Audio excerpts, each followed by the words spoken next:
Right, we're back in an absolute freezing cold garden room. Not good this at all.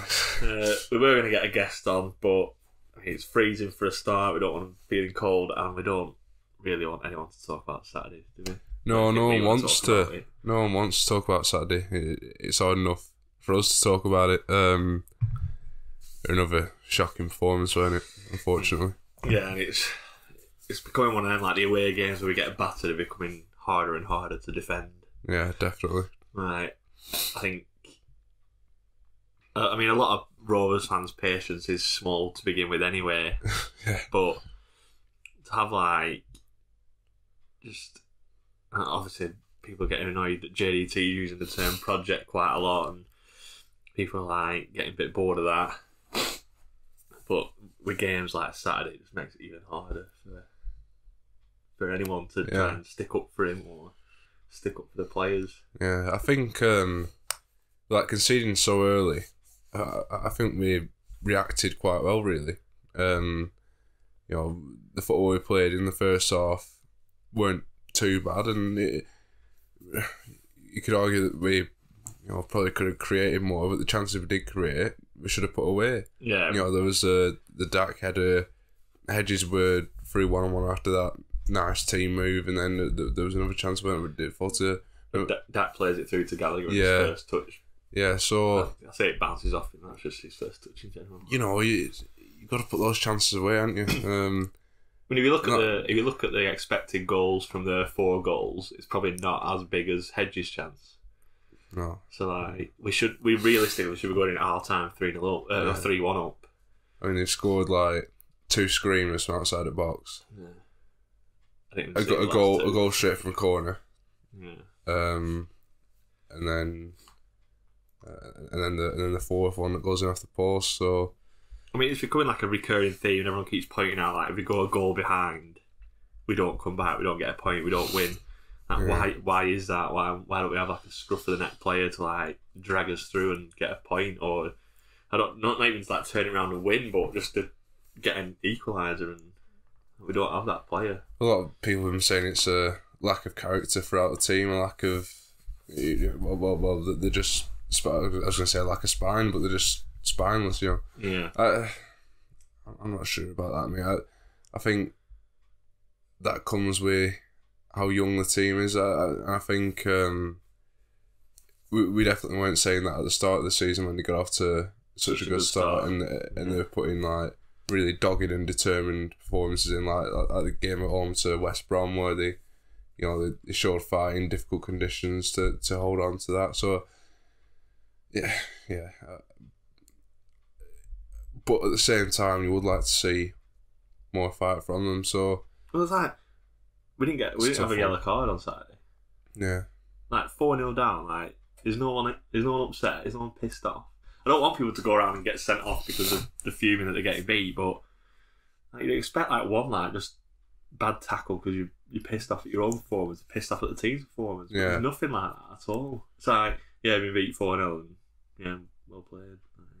It just seems to be again, it comes with age, and it comes the type of players we've got as well. We've got a lot of, we keep saying 2 nice players. We don't have anyone who'll go on.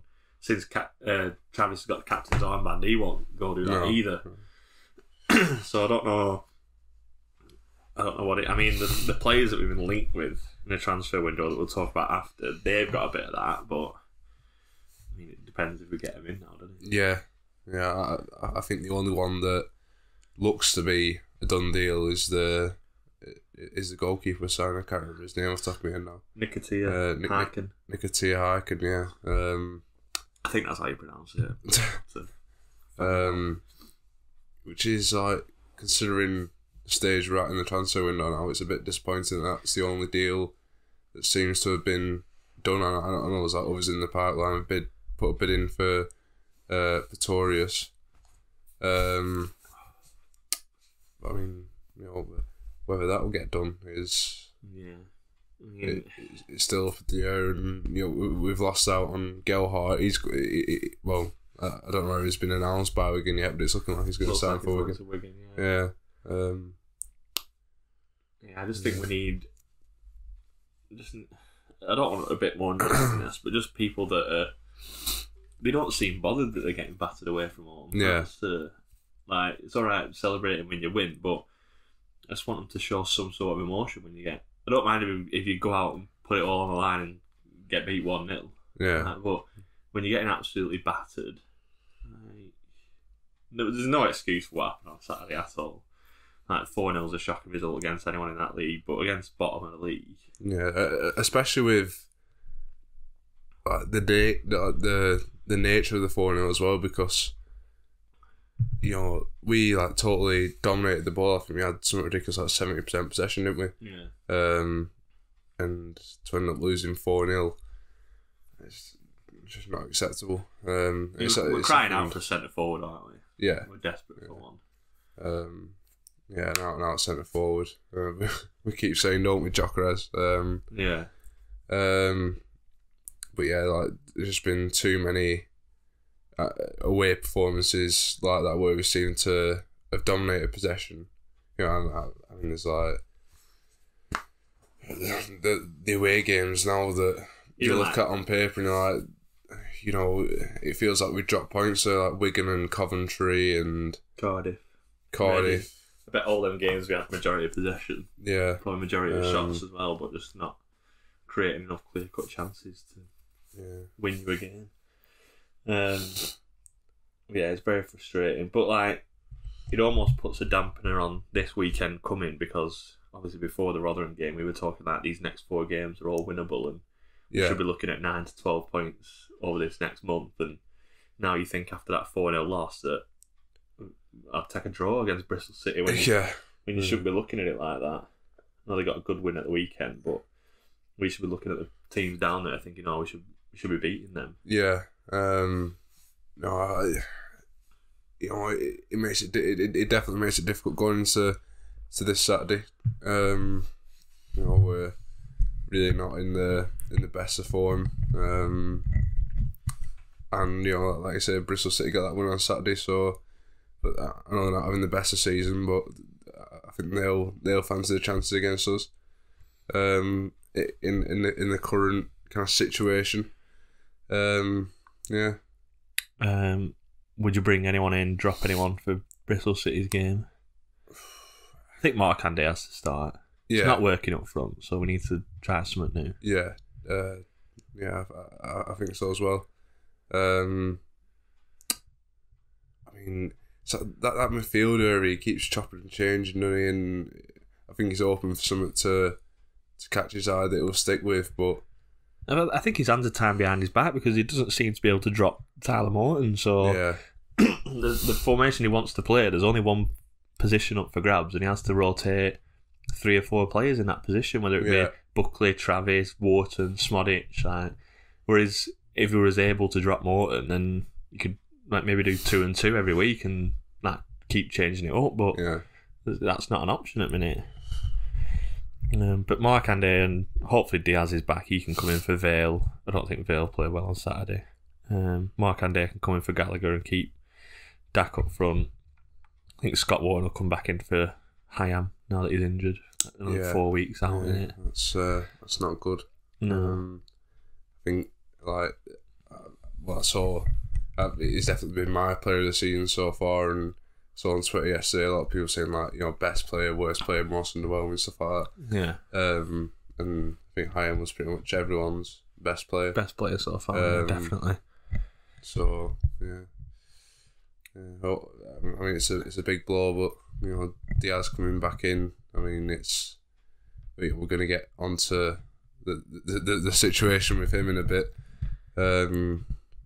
Which it's not too surprising what's happening, but it's still disappointing. It's disappointing when you lose. It's always disappointing when you lose a player, but I think when you lose a player like him, most people will understand the reasons why, both personal and club wise. Yeah.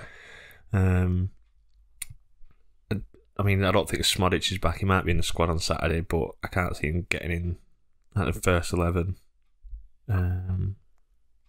Travis didn't start, did he, on Saturday? Morton and...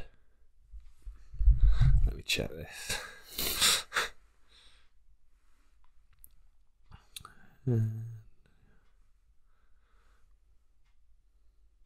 Oh, Morton and Garrett. So would you bring Travis back in for Garrett or Morton? Who else do we have on the bench? Phillips might start instead of Scott Wharton. Scott Wharton wanted to be on the bench. Carter. I don't think Rankin Costello deserves to be dropped. No. Costello and Pickering fullbacks. Kaminsky obviously at net. Travis and Hedges in the middle maybe. And Dak Diaz. Mark Andy up front. Yeah. I think that's enough players. Might have been 10, but and something needs to change. He needs to get a reaction out of him somehow. Can't carry on like this at all. But yeah, so we'll talk about the transfer window because obviously that's all social media is talking about at the minute. Yeah. We've already mentioned, well, JDT's come out and announced that we've got a bid in for Ryan Porteous, but he's got interest from Udinese. Who are the others that were after him? They're the other ones that I've seen been linked to him, as well as Rovers, really. I mean, if Udinese signed him, he's going straight on loan to Watford. He's not staying in Italy. Yeah. But I like him. He's not. I mean, if you've watched Scottish football, you'll know he's a bit like Travis, a bit of a shithouse, a bit of a wind-up merchant, and I think that's something we need. Probably a good player to play alongside. He's a ball playing centre back across from Hyam, so him and Hyam both at centre back playing out from the back. Perfect, really. He's out of contract in the summer, so it won't cost us millions. It'd be probably $500,000 at the very top. I think that's that is what the bid is in at 500,000. So yeah.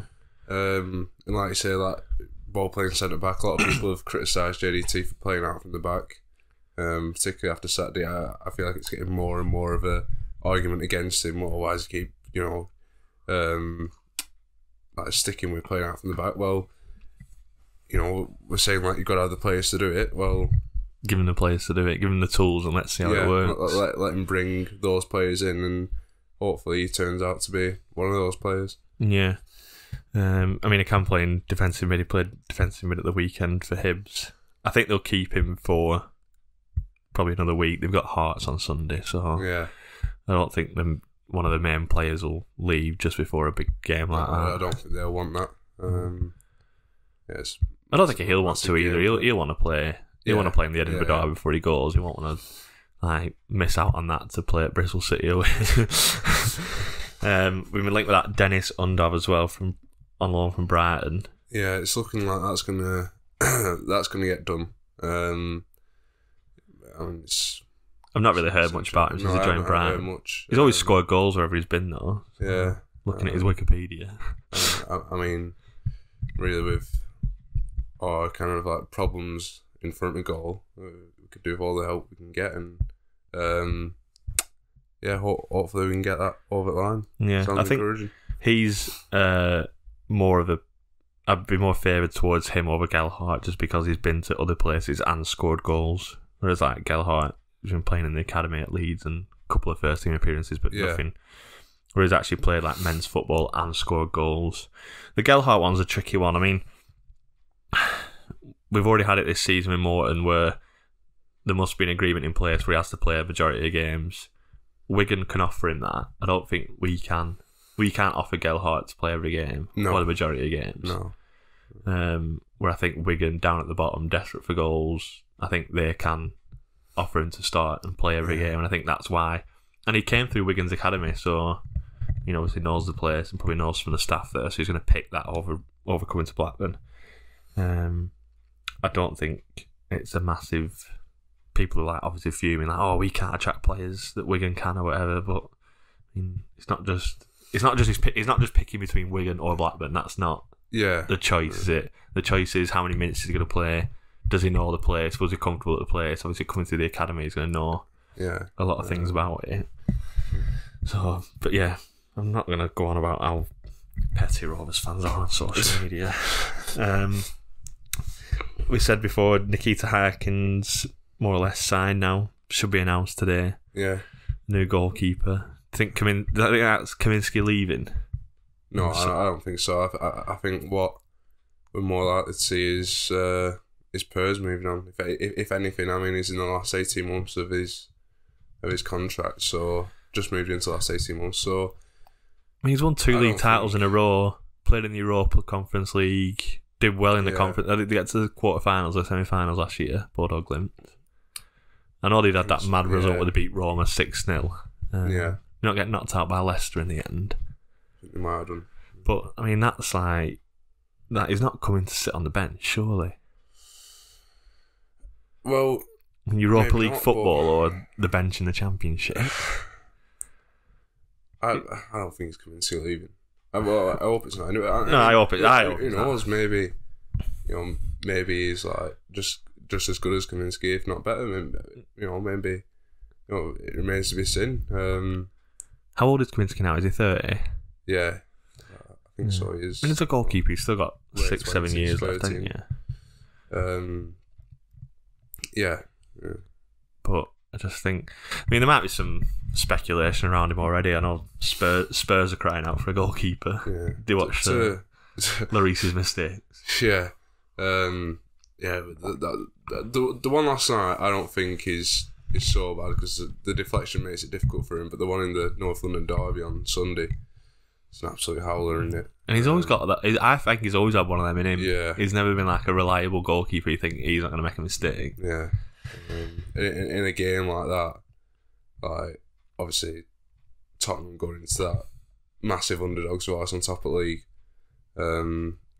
you just can't afford to, because like it just like zapped all the energy out the Spurs fans. Really, it felt like the atmosphere after that just like, killed it completely, didn't it? Like, it was almost kind of like it was a done thing that Arsenal were going to win after that. Yeah, very frustrating. But if he comes in, he's going to be number 2 to start with, obviously, until he gets a chance. FA Cup. Could he play in the FA Cup?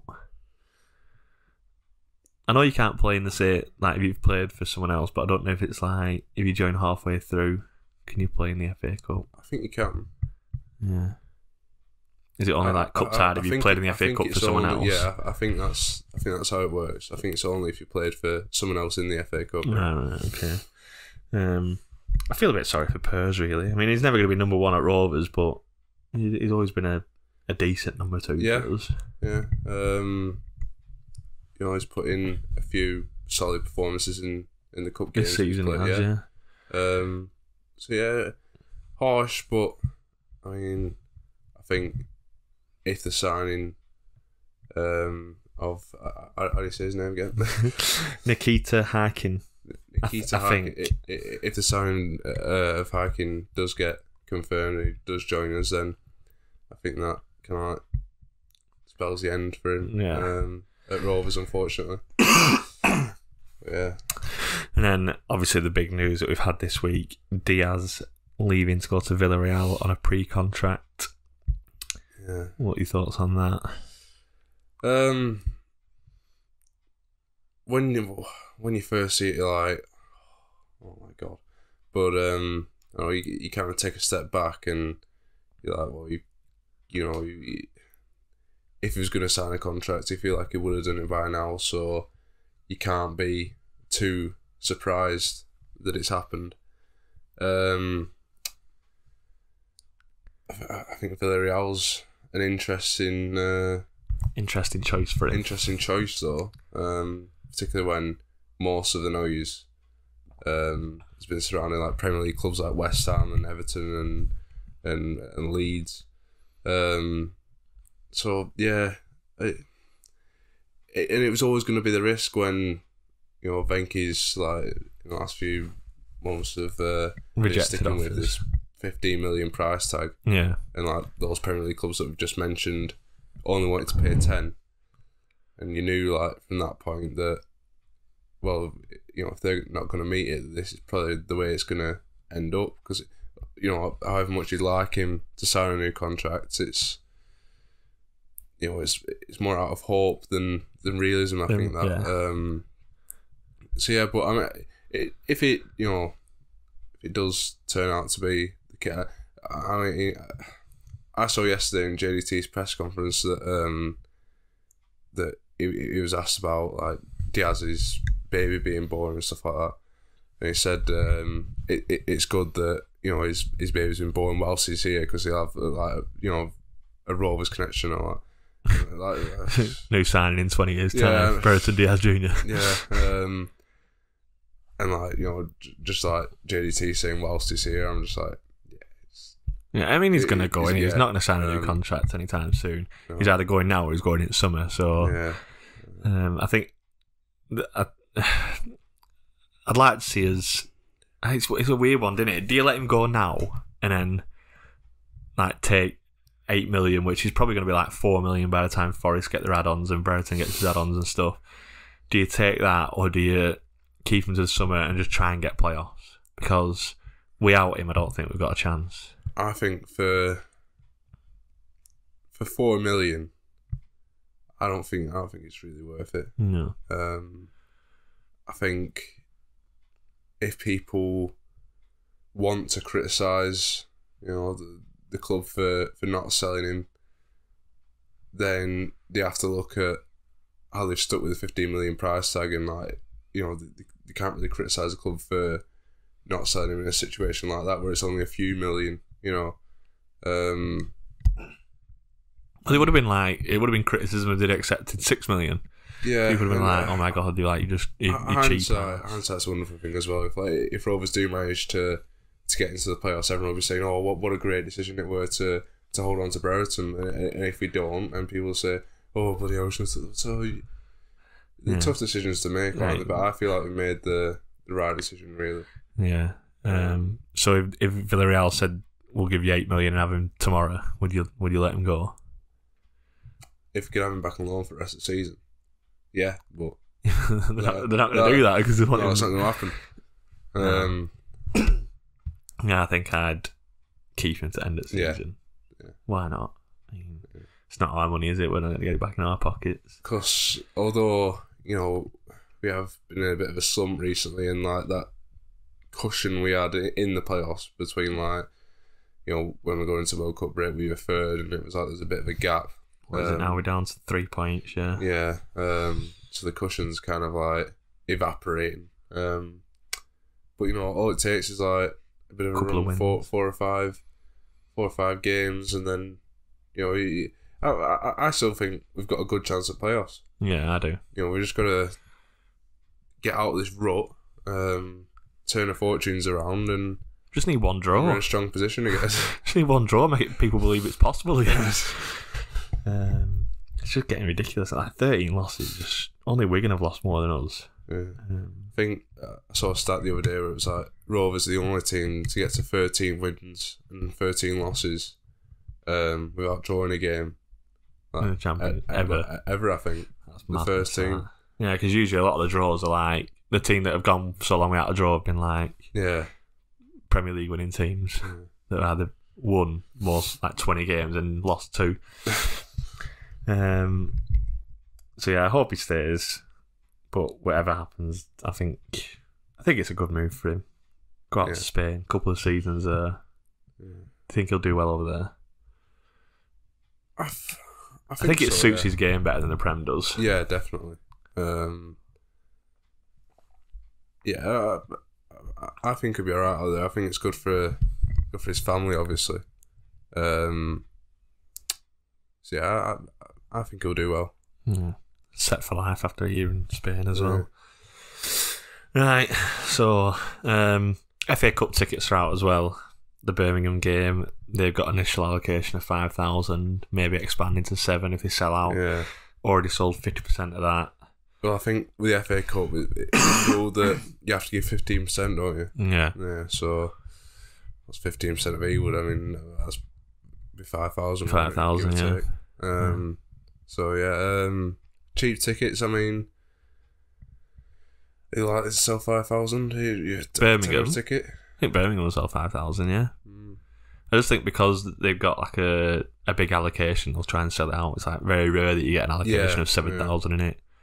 Yeah. They don't usually sell that in the league. Everyone like a lot of fans of different clubs like kind of like look at Ewood and think, oh, brilliant away day because we get like the full door and then so Yeah, you weren't happy with the pricing, were you? Like that? It's not the pricing that for the Birmingham game. It's not the pricing that I have a problem with. There's just no incentive to go whatsoever.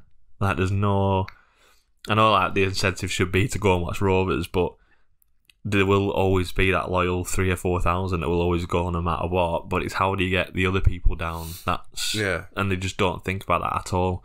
And like one idea I was thinking of last night was, if you buy a ticket for the Birmingham game, you get first dibs on the next round if we get through.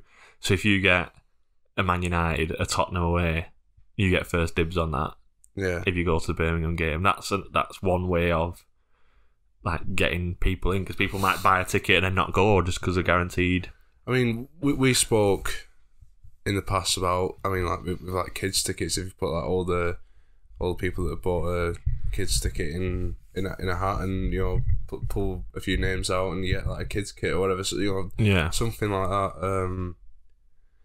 You know, it would be nice to see something like that done. Yeah, or just like free Scott, just anything. Just do anything you can. Like, pint, or There's just nothing at all. But I think that would be the one way to get people in the door. Is like, if you buy a ticket for the Birmingham game, you will be guaranteed a ticket for the next round. And obviously, like that might be at home to someone. So yeah. But if it's at home to Man United or Man United's linked up, they are, aren't they? Yeah. If it's at home to Man United or Liverpool, then you're guaranteed a ticket for that, or you pay the same price for the next round. You know, like if you get a big team and they up the price to £20, it stays at a tenner because you bought a ticket for the Birmingham game. Just do something. Just offer something. They've got like a full marketing team at Ewood. Like they must be able to think of. Why can me and you think of shit like that? Yeah. They can't. Like, they're getting paid full time to do it. Like, they literally sit there 9 to 5, 5 days a week, and go, we're going to call it a tenner. Oh, brilliant. Honestly, that's absolutely brilliant idea, yeah. What else are we going to do? No, that's me done. That's me done for the day. Like, just think of something. Be a bit more creative. Just try and get as... Do we want people down? Is that the issue? Are we trying to keep people away? I can't see why that would be the... I mean, the extra costs in stewarding, policing, like, do we want to shut the Riverside? That would be daft, really. I think. I can't see that being a motive at all. But yeah, it does, like, you know, everyone wants Ewood to be as full as possible, and you know, when you go to these cup games and the Riverside's shut and there's, you know, the rest of the ground's half empty, it's like... It must be hard for players as well. Yeah, it will be. It must be better for the away fans when they turn around and see like a sold out away end, like cheering them on. Yeah, I feel like it, you know, it kind of like diminishes your home advantage to an extent, and it just kind of takes almost like takes like some of the optimism out of the fans that do go. Yeah. Like you're walking down at like 2:15, 2:30, and like you're the only one on the street. You're a bit like, what's going on?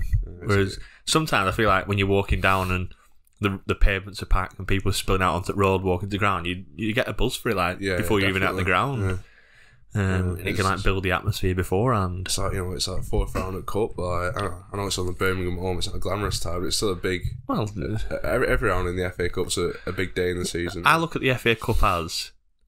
Like, I don't look at who we're playing now, I'm looking at where we could get to. Yeah. Like, that's how people should look at it. Obviously, when you're playing in the league, when we were up at third, like the home games against Luton and Mill, they're not glamorous ties, but it's where you are and where you could potentially get to if you win that game. Why do people look at the opponent and think... Like, so, the next round, if we got one of the League One teams that have been drawn together at home, people are like, oh, that's not a glamorous tie. In my head, I'm thinking, we're in quarter-final. Yeah, get through to quarters. Yeah, like one game from Wembley. Yeah, that should be your optimism. It shouldn't be, oh, I wish we played Liverpool. Not like spanked 4-0. Like, yeah, that's a dream, that, innit? I'd rather be one game away from the semi-final against anyone than play a big team at home at Ewood.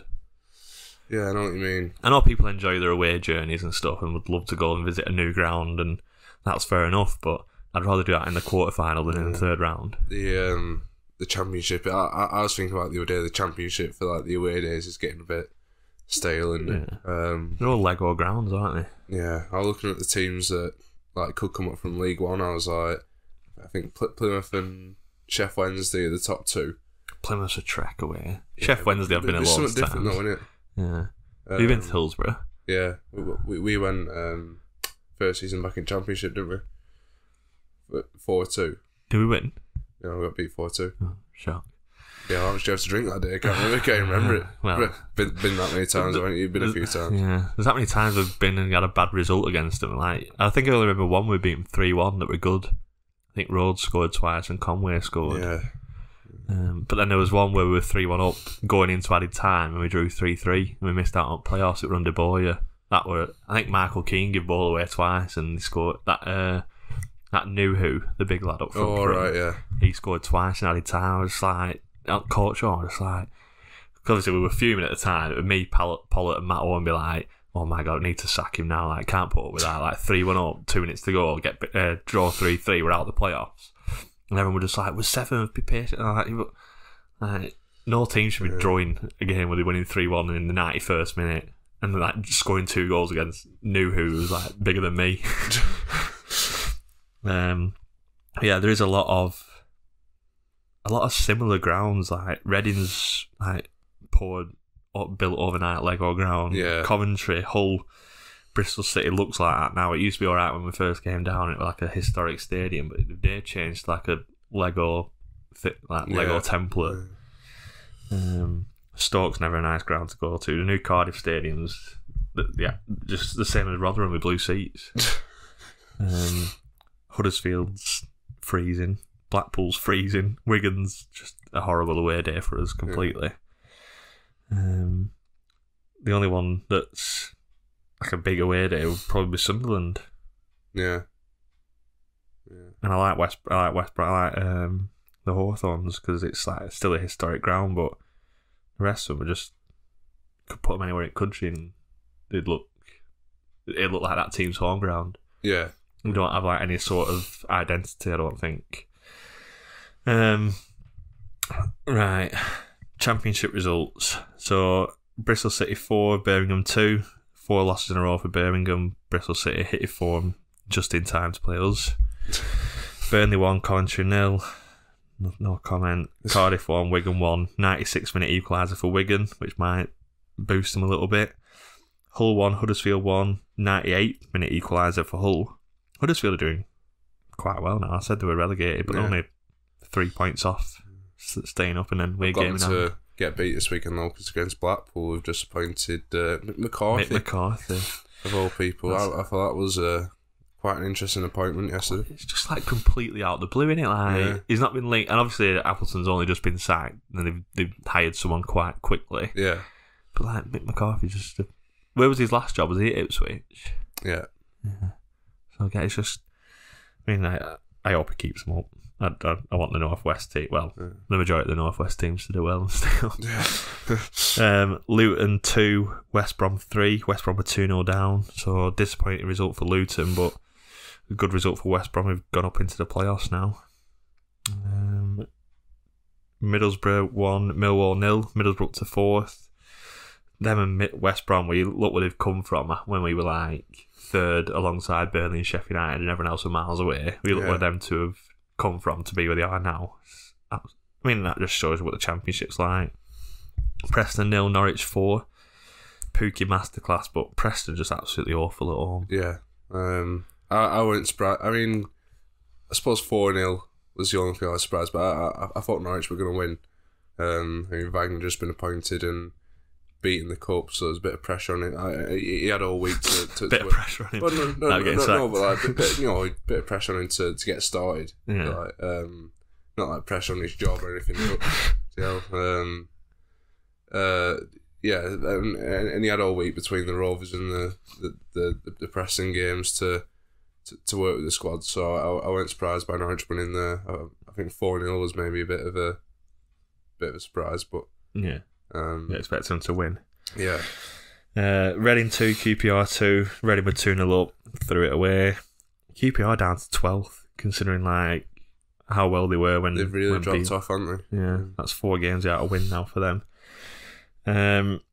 Sheffield United 3, Stoke 1. Sheffield United just a well-oiled machine. Hate to say it, I think the top two are up now. I think the top two, I mean, barring some incredible collapse, and even then, like the teams in the playoffs would have to be consistent enough to catch them, and that's like something that's just not happened all season, really. I think both of them could get 100 points, realistically, which is scary. Yeah, it's going to be horrible experience. It's going to be horrible for Rovers fans. But from a neutral point of view, if you can look at it from a neutral point of view, Burnley involved, it's going to be an exciting title race, I think. Yeah. Sunderland 1, Swansea 3. 09 got sent off for Sunderland, changed the game, but a bad result at home against a team that are more or less mid-table, aren't they? Swansea. Yeah. Watford 2, Blackpool 0. That was the last game for Appleton before he got sacked, and like we just said, Mick McCarthy's in now. And then Rotherham 4, Blackpool 0, which we've obviously already spoke about. So let's look at the league table. So I've obviously got the top two miles ahead. Watford 3rd on 43, Middlesbrough 42, us on 42, West Brom on 41, and outside the playoffs is Norwich on 39. Well, there's 3 teams on 39 that can all catch us in the next game. Norwich, Millwall and Luton. And then all the way down to 15th, Coventry, who are only 7 points behind us. It's a mad league. It's going to be... Yeah. It's just these 3 games, the Bristol City game and the 2 home games are massive for us now. Yeah. You can somehow get back up into 3rd place, get a bit of confidence. To get some confidence back, just string a few games together, and all of a sudden the picture changes again. You know, and you feel a bit more comfortable about a place in the playoffs again. We're still in a great position.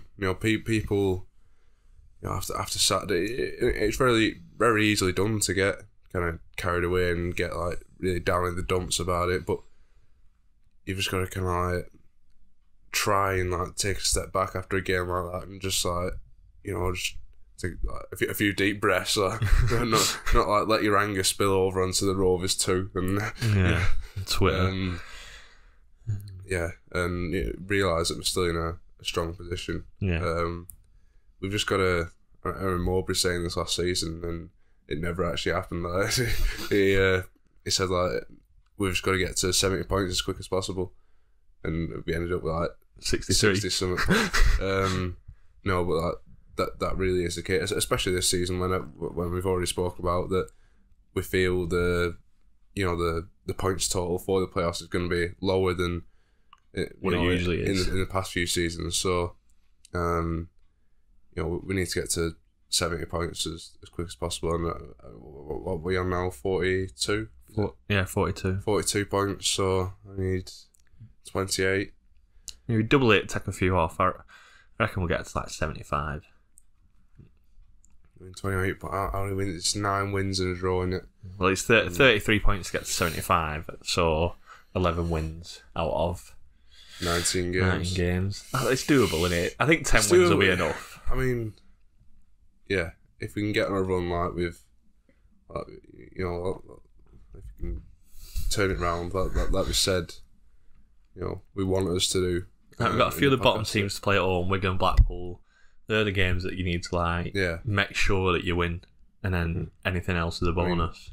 Burnley almost got to be a win as well, isn't it? There's going to be more than just our position riding on that. That's the problem. It's going to be We'll speak about that when we get to that point. It has to be a win. I don't want to speak about it right now. Right. Forgot the quiz this week. I thought the quiz were alright last week. It was hard to think of the options, but we forgot it this week. We're back next week when we've actually got a guest on. So we've got a starting 11. I don't know the answers, so we're going to have to work together to figure this out. So we've got Blackburn Rovers 2-0 win over Portsmouth on the 9th of May 2009. So that'd have been the last game of the season, surely. Right, so 8 letters in net. I'm going Paul Robinson. Yeah. Correct. 7 letters at right back. Salgado. Or like the season before. No, season before Salgado signed. There's 5 letters at centre back. I'm going to go Samba. Emerton right back. Incorrect. Oh, Jesus. Emerton right back. Let's have a look. Emerton is incorrect. Warnock's got to be left back. Yeah, Warnock's left back. So we've got 7, 7 and 5 across the back line. 5? 2009? 5 not Oya? No, are you 6? Is it? Yeah. Double I-G... J-E-R. Yeah. Up front we've got a 5 and an 8. So...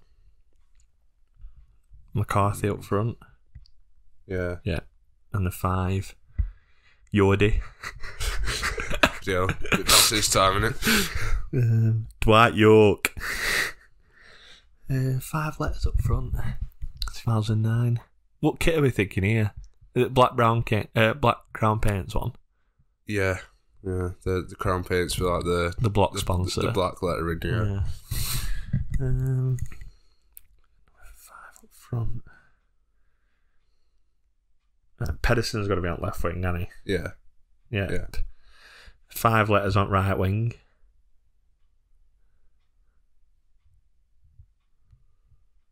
It's a toughie, this.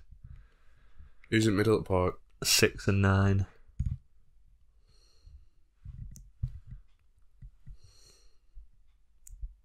Is a 9 Petrovic? No, that's 8. That was the season we got relegated, Petrovic. Simon Vukovic. God. We've had some absolute dross, haven't we? Harold Goulon. 7 letters at right back. Come on, let's think about it. What right backs have we had? Back then we had like Todd Kane. What were he called? Todd Leicester Kane. Premier League title winning right back. Oh, Danny Simpson. Danny Simpson, get in. He must be it. Incorrect. Are you kidding me? Who else do we have that season? Right back. That's a toughie. That.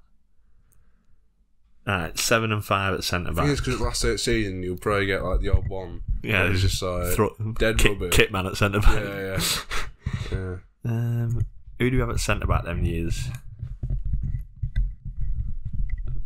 Could the 5 be Zurab?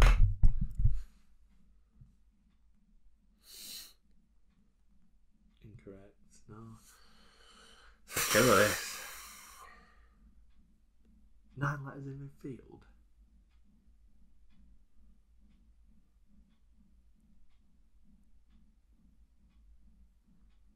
Nine letters is a lot to have back at shirt. I surely remember the shirt.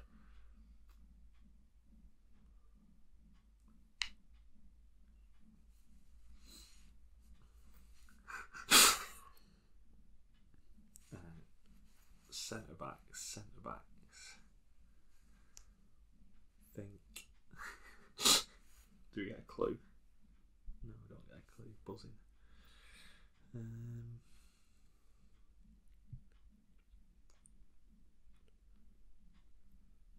5 letters up front.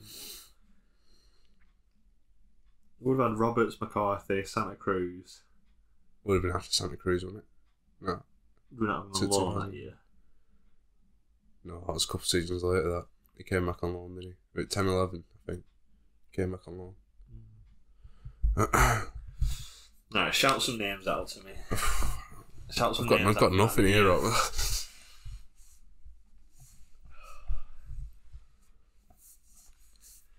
Is that really all? Was that not 2 guys last year? 2009. Will it be Karimoglu? It is Karimoglu. Yeah, right, so that's 2 guys, right? Yeah, it was 2 guys last game, weren't it? No, he played West Brom his last game. I'm sure it was West Brom.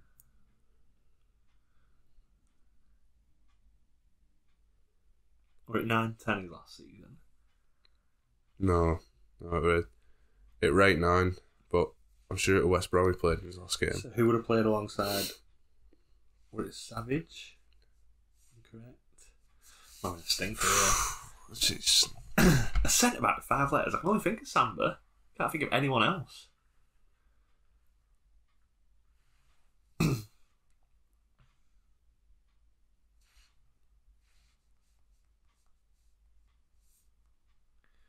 trying to think of like right midfielders who's dropped in at right back for us. yeah.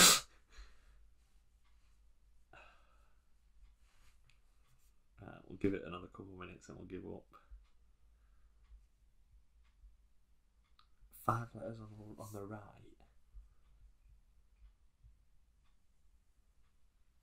That's an absolute killer.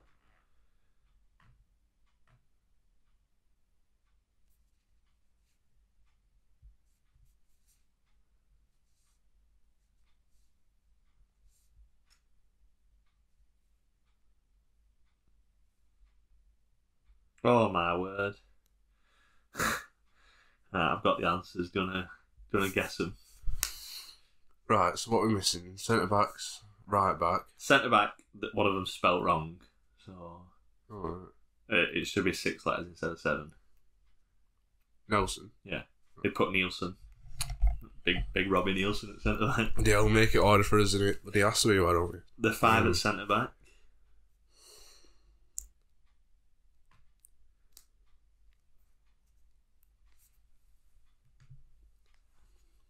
French player. French centre half. Did he play a lot of games? Yeah. Did he? Oh, Givet. Yeah. Right back. You'll never get this. Played centre mid for us. No. Keith Andrews. Oh, what the hell? Right wing, 5 letters. I don't know which one it is, but it's one of the two. It must be one of Olsen's then. With 5 letters. Oh, I didn't listen to that. We had 2 other players that season with the same name.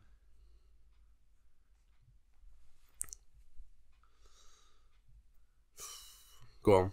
Juve. Oh, alright, yeah. So it's either Mama Biram or Elanchi. Did we not have... Did we have Mary Graham that season? I don't know. Or one of them. I think it was later on we had him. Not 6 10, 11 we had him. 6 letters in midfield next to 2 guy. Got a famous room named after him. Famous room? Yeah. Medical suite. Oh, Vince Grella. And then up front, 5 letters. Go on. Chris Samba. Oh, dear. So it must have been Sam Allardyce then. Oh, it was that game. Samba's kicking a ball up front. Right. So Samba. that is us done. I said that was enjoyable, but it was painful. Yeah. It was a struggle with that. Yeah. Right, we'll be back after the Bristol City game.